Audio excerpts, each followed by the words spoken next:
I am Lynn Bravewomon. I've worked for school systems in the East Bay for 20 plus years now, and what a treat to listen to stories. I have to say it reminded me of a lot of things. It reminds me of how hard it is to be an adult in the school system and come out. Reminds me how I didn't go into teaching after I graduated with honors, had a master's degree, got awards for education, and couldn't go into some Midwestern school districts because I was so terrified about being an out lesbian and a gender bender, and I'm not good at hiding it, right? I can pass with some of the best of them, but in a lot of ways I can't. And it literally took me away from my career for years, so thank you for the reminder about that. And by the blood pressure rise and the pulse of my heart as I'm listening to the reading, it reminds me that as adults we read young adult fiction, especially if we're queer or LGBTQ. Take your language, this is how I'll just talk. Because we've missed so much in our upbringing. There was a time where I had read, in my early 20s, every single piece of lesbian fiction that was written. And I still was like a sieve, right? Just sucking up images of myself. So if we think about that, and then we think about youth, and youth in our schools, we can only really build our empathy and compassion muscles for how starved they are for images of themselves.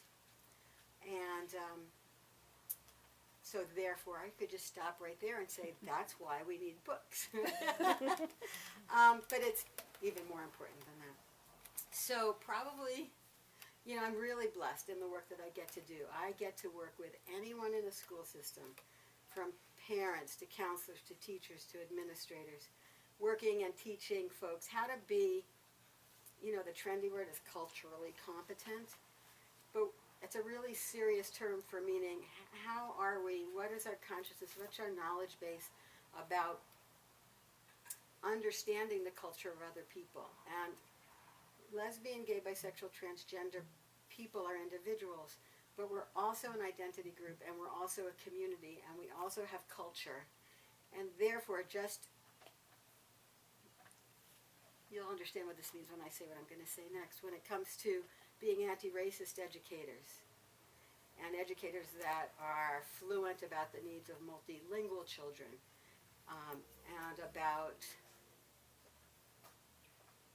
physical, visible, and invisible disabilities, and about religious diversity and safety in schools, and then not last but not least, around gender identity and expression, and about sexual orientation, and about family configuration.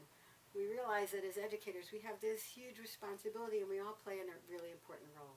And so I get to work with folks about that, and I've had the good fortune to be employed by the Hayward Unified School District and do this work full-time for a good chunk of the last 15 years, and also work sort of in this part of Alameda County. I've worked with private schools, I've worked with other public school districts, I've worked with teachers, I've worked with parent groups, basically teaching them about what are creative and fun strategies to get our needs met, meaning how do we get the LGBT community seen, and not only a few words we kick out of the vocabulary, not accepted, not tolerated, right? But recognized, embraced, respected, more than welcomed, right, into our communities, equal players in the community. So my history going back with books has been a really important piece. You're absolutely right that there are, there are fabulous books out there, and there are some big gaps in needs. There are huge needs with books that represent the diversity that is national, even though a large portion of public school systems are still, can be primarily white, but that doesn't negate the need to have those images there, right? So there's a national need for books, that address themes around gender, and around sexual orientation, and around family configuration, and around the huge number of youth that know and love people that are lesbian, gay, bisexual, transgender, two-spirit, queer, intersex, and you name it. And so we need those books, and there are some, but so any aspiring writers and anything anyone else is going to add into those novels, add that piece. Class is also important, right? Shouldn't even be the after statement. So what do I want to say? Oh, I know what I want to say. Audrey and Rich, I think, and I'm just going to check. I have a little head cold, so I had to write things down that I couldn't spit out. But Audrey and Rich in Blood, Bread, and Poetry said, when someone in the authority of a teacher, say, describes the world and you are not in it, there's a moment of, you've heard this, psychic disequilibrium, as if you've looked in a mirror and saw nothing. And that's what our kids experience. We're really fortunate to live in California. We have a new law called the FAIR Act of 2012, which is fair. You know we love our acronyms, right? Fair, Accurate, Inclusive, Respectful Education Act that requires that we include the stories and the accurate, actually truthful history of the LGBTQ community and the disabled community in curriculum. So there's a huge need for more and more text that can be fiction-based but referenced historically and for the history of our communities. It's a huge boon. It's a huge way of supporting. It's a huge law in terms of supporting more and more literature, more and more fiction and nonfiction that teachers can use. All in the name of being one of the spinning plates that we need to put in place in school systems to really reform culture and make it not only safer, but an environment where our LGBTQ youth, their straight allies, those that are perceived as LGBTQ, those who have family members and beloved friends, those who are allies and take risks on the behalf of their on behalf of their friends, or just other people, all to just create a mirror where people actually see themselves in it more often.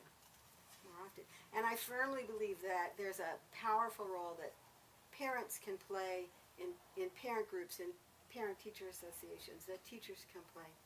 So really what I wanted to say is just sort of be in that role of a gender-bending cheerleader to say it is really possible to get books in there into schools. I've had a huge opportunity and have been able to place books in a lot of school districts in this area, but primarily in Hayward from kindergarten up through high school. Kindergarten, as you all know, is not too soon. Our kids who are raised by gender benders and queer folk, are very conversant in family configuration, right? So people always say, well, how early is too soon, right? And the double-edged sword that we always are confronted with, and I'm the first one to say it, and it is a double standard, is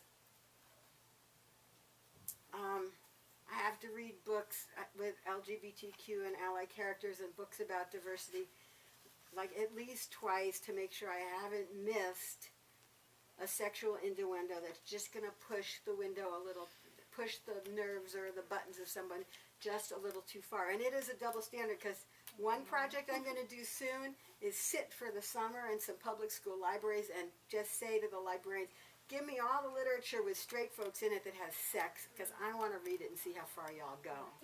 Because it's been too long. But I know it's in there, and I know that they talk about sexualized behavior.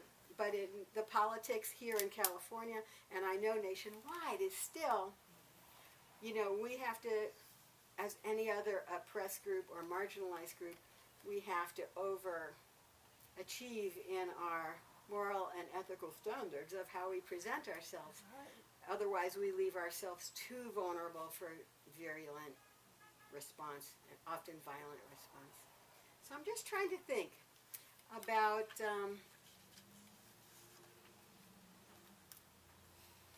fun moments with kids. Yeah.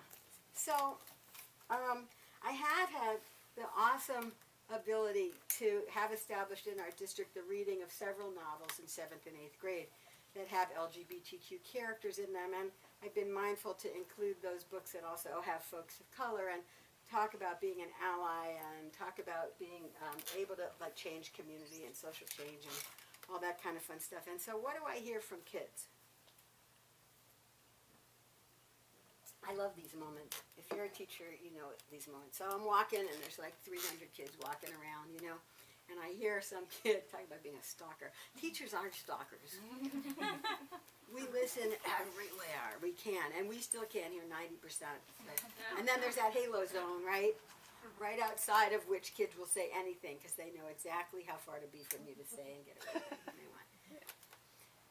But I love the moments where I walk by and I heard this girl, this innocent girl, just saying, "Oh yeah, we're reading Totally Joe." It's a book by James Down. We're reading Totally Joe now. So of course I'm walking this way and I'm like, meow! Hey, talk to me. Tell me about the book. Why is it? What do you think of it? What's important about it? And and this was a couple years ago. She said, "Well, you know, I'm straight." And I said, "Cool. Congratulations for knowing." You know, some kids don't know until they're older. Middle school, right? Right. That's what they do. And I said, "Well, tell me why it was important." And she said, "Well, quite honestly, I never really thought about gay kids before." I said, "Okay, so why is that important?" She says, "I never realized that it's as hard as it is." I said, "It is." I said, "You know what? You're absolutely right." I said, I just want you to know what you're exercising is your empathy muscle, and it's really a critical muscle, especially if you identify as straight. Because imagine if you heard, I said, "So tell me," of course I said first, "tell me 2 or 3 things you hear every day that you think would upset a gay person or a person who has gay people that she or he really, really loves." I said, because I said, "I know the answer." I said, you know, spoiler alert, I know the answer, but I just want to hear you, what you think. And she said, "Well, yeah, well, how about that's so gay, you know?" I'm like, "Yeah, how many times do you hear it?" "Oh, 30. "Right, sure you do. 30 times a day." So imagine. So I got to talk to her about being an ally. You know, another time, I coach teachers, administrators, counselors, anybody who wants to get better at talking about queer kids, talking about LGBTQ families, talking about gender, sexual orientation, not sexual behavior. You know, I said, "No, we let someone else do that." That is not part of my bailiwick, and it's never part of anyone's bailiwick when we're working to create safe schools, right? You all know that. So I coach closeted, for very good reason, gay principals, lesbian principals, transgender teachers, transgender counselors, you know, about how can you leverage your position feeling really confident in how you are. Oh, I also coach straight people about how to be allies. But, you know, but I want to say that I coach people to take what, especially if you're LGBTQ, however you identify that way. If you're straight, I have some pretty straight marching orders. But if you're LGBTQ, what I want people to do is find their power. And if that means making a mental decision that you will not come out and you will identify as straight and play the role of a straight person so any child can see the power of a straight person, then you just go and do it. Mind you, at least 40% of the kids will already know your sexual orientation and might not tell you about it, but they got pretty good gaydar, kids do.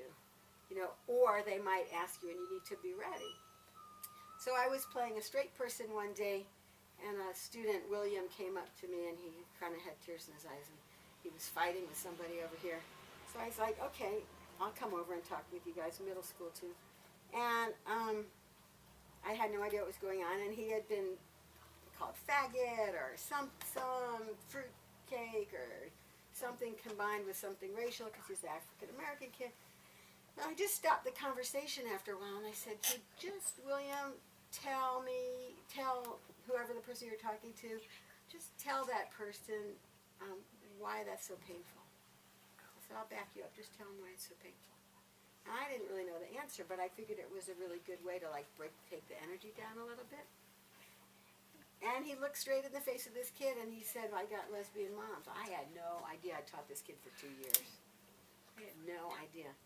And so he had lesbian moms, and the kid who he was talking to was really dumbfounded. But if we weren't reading novels like this in our schools, and if we didn't, have posters up and things like that, kids would never have the courage. Because in the absence of those things, when you look in the mirror and see nothing, you really just don't exist. A part of your soul just really shuts down for these kids. When you do have these images, then the emotional charge starts to get leached out of the conversation, and we start to have kids who can have really thoughtful conversations about, well, what does it mean to be gay? What does it mean to be lesbian? What does it mean to be questioning? You get to sort of start to question that heteronormativity. You get to start having kids realize that everybody questions. Which is when you get to question and you don't have any hurdles, like you're straight in a primarily straight society, you don't think you're questioning, right? But when you're LGBTQ, you've got those blocks. So it's really great work, and I just really encourage everybody to be, an ally in this way, and getting these books on the shelves as much as we can. And I'm happy to answer questions, but I hope I just gave you a little bit to think about in your own schools.